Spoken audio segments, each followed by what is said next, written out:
Жылы юрганы астында әнисенең йомшак иркәләүләрен сизеп тыныч кына йоклап ята.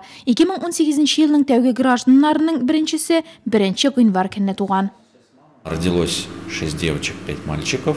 6 кыз, 5 малай туды. 1 гыйнвар көнне беренче булып Нурлатта яшәүче хатын-кыз бала тапты. Сабый 3 килограмм 600 грамм авырлыкта. Безнең бала тудыру йорты 1 дәрәҗәле. Без аерым проблемалары булмаган хатын-кызларны кабул итәбез. Патологияләре булганнарны Чистай яки Казандагы перинаталь үзәкләргә җибәрәбез.